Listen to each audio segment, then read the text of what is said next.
Day, she said openly that the part of the comeback she has not yet recovered is the one you can only train during matches. On the other side of the net stood a 21-year-old from Manila who touched a career-high number, 28 3 weeks earlier at Wimbledon, the first Filipino player, male or female, ever to reach the fourth round of the championships.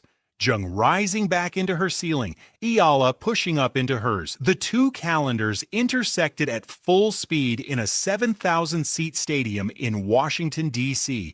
Their head-to-head before tonight ran through 2023 at the Hangzhou Asian Games. Jung won the only prior meeting in 3 sets. The DC draw sent them onto the same court 3 weeks after Wimbledon's green was still drying on Eala's shoes. Tonight was not a rematch in the old sense. It was a collision between two players whose best version is now scheduled in the same bracket of the same season. The question that has followed Eala for the last 20 months is not whether she can hit a forehand. The ranking already answers that one. The question is harder. Is she a Grand Slam moment? A player the tennis calendar occasionally remembers in a single paragraph before moving on, or a Grand Slam player, the kind who shows up in seed lists and fourth-round draws in May and in the second week of September? The distinction is not romantic. The distinction is money. It is seeding lines. It is sponsorships. It is whether you walk into the locker room and look up at the names on the wall or whether you walk in and they look up at yours. It is the difference between being the warm-up topic for a Schwontek analyst segment and being the analyst segment. For most of last year, the answer hovered in between. A breakthrough becomes a story. A story becomes a ceiling. A ceiling becomes the reason a player keeps losing to the names just above her door on a Tuesday in April. Zheng Qinwen tonight was supposed to be one of those names. Not because she is diminished. She is not. A Paris gold medal does not expire because the elbow needs rest. She is in the middle of the hardest stretch of any champion's comeback, the part she described on Media Day herself. After I came back from injury, most challenge for me actually is the mind. Body, the fitness, actually I could recover. Jung said, the biggest challenge for me actually is the mind. The body, the fitness, actually I could recover. But the mind, you only can do that during the match, which I didn't have after I got injured. Mind, you only can do that during the match, which is I don't have that after I got the injury. Eala did not walk onto the court to conquer a wounded champion. She walked onto the court to find out whether the version of herself she has been building since Wimbledon is real when the opposition carries more hardware, more Grand Slam pedigree, and more reasons to believe the moment still belongs to her. A first-set loss, on the form she had shown just a week earlier in Athens, would have answered the question in the negative. The second set is where the answer lived. On paper, this match is tidy. 4-6, 6-4, 6-1. The kind of scoreline that gets filed as a routine loss for the favorite and never watched twice by anyone except the statisticians on the losing side. But it hides the minute the match actually pivoted. At 4-3 in the second set, Jung broke Eala at love. The break came on Jung's terms, efficient, untouchable, the kind of point that reminds a 21-year-old how thin the wing is at this altitude. 2 points later, the camera found Eala at the changeover. She was not panicking. She was not rushing. She was not even talking to her box. She was standing up. Then she broke Jung back. Is that love? Then she held serve. Then she broke again to take the set 6-4. Then she opened the decider with a 4-0 lead before Jung stopped the bleeding at 4-1. 7 consecutive games won against a player who has held a Grand Slam trophy. 7 is not a streak. 7 is a measurement. A player who can absorb a love break from an Olympic champion and immediately return the favor inside the next changeover has graduated from being able to hold her own at this level to being able to live in it. The skill is not swinging harder. The skill is treating the break she just conceded as a single bad 4-minute period and not a verdict on the next 12 months of her career. Eala's own words on the exchange were as short as the swing itself. I definitely think it helped, she said. Maybe if I hadn't gotten that break, who knows? Maybe it would have been too big of a gap. You never know in tennis, but that definitely helped me, I think. She is not pretending the swap was not a relief. She is also not pretending it was luck. When she was asked to explain the whole thing back at the post-match desk, she gave an answer in 8 words that became the headline of this broadcast. We will hear it shortly. First, the rest of the receipts. And one more cluster of evidence worth holding in your hand before we get to that quote. They are softer numbers, hedged in how the source reported them, but they tell the rest of the story, the part the tennis calendar rarely zooms in on, the part that determines whether a player's ascent is structure or accident. 3 weeks ago at Wimbledon, Eala walked into the third round face-to-face with the number 3 seed in the world, Iga Świątek. 5 Grand Slam trophies, 93 weeks at number 1. Eala beat her 7-6 in the first set, 11-9 in the tiebreak, and 6-2 in the second. That result was not an upset in the sense the broadcast table uses the word. It was 7 matches into a run that produced 4 wins and 1 loss. And the only loss was to Jasmine Paolini in the 4th round, decided by a single service break at 3-2 in a third set. The run ended. It did not collapse. What it did was rewrite her ranking. By July 13th, the WTA categorized her at number 28, a career high, and the live number has held through DC. Inside the top 32, she now lands inside the top 24 seed line at every North American event from here through the US Open. Inside the top 24, she gets to avoid the top 8 in her section of a major until the 3rd round. That is the math of how a season stops being a story and starts being a structure. The season under the ranking tells the deeper version. Her year-to-date is 30 wins against 18 losses, $1,285,330 in prize money, 42 matches played, 65.6% of her service games held, 35.4% of return games, 56 aces. None of those numbers is eye-popping in isolation. What they describe, taken together, is the floor, the level she no longer falls below, regardless of opponent. According to pre-match analysis, she is 8-0 in 2026 against opponents ranked outside the top 100.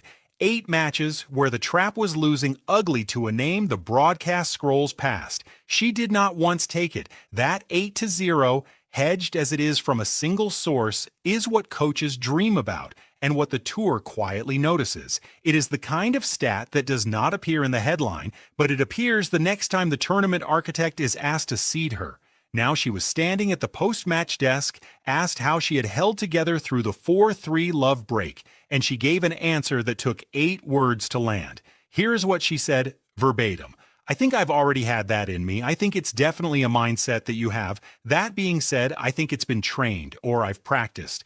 I've had more experience now to implement that mindset at the higher level. That just comes also with the level of my tennis getting higher because you always want to win and you always want to fight. But I think now with the progress I've had this past year, I have a bit more ammunition to back it up.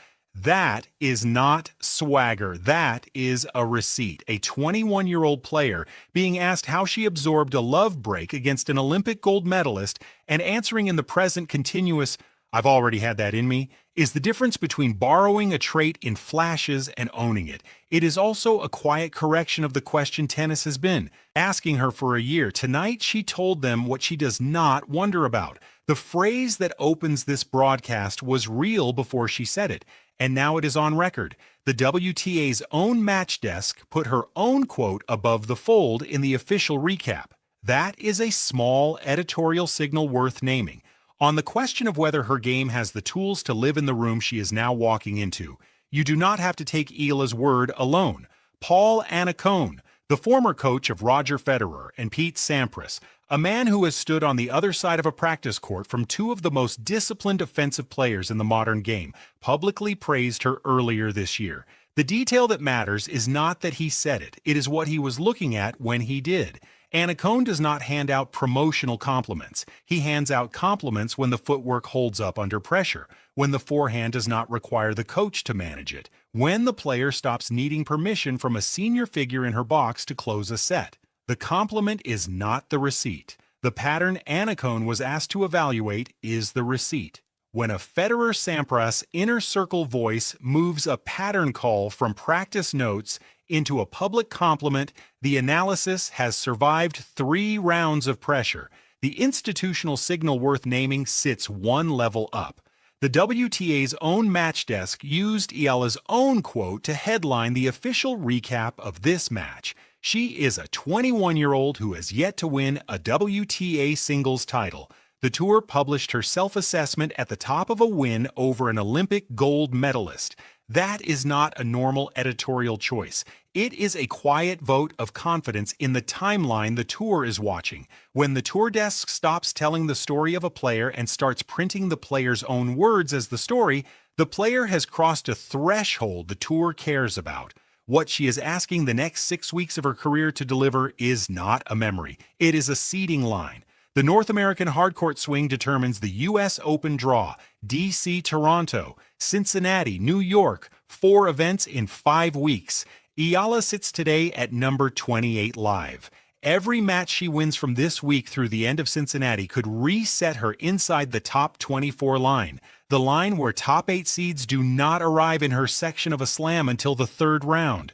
Top 24 is also the line where broadcast graphics start putting her name under her face instead of next to a flag. She does not need to win the U.S. Open to change what kind of player she becomes at the U.S. Open. She needs the half-dozen notches the seeding algorithm rewards when a player pushes toward a Grand Slam with a month's worth of wins under her belt. The historical ledger is starting to show the headlines have not yet caught up with the timeline. 18 months ago, she became the first Filipina to reach a WTA final. 3 weeks ago, she became the first Filipino to reach a Wimbledon 4th round.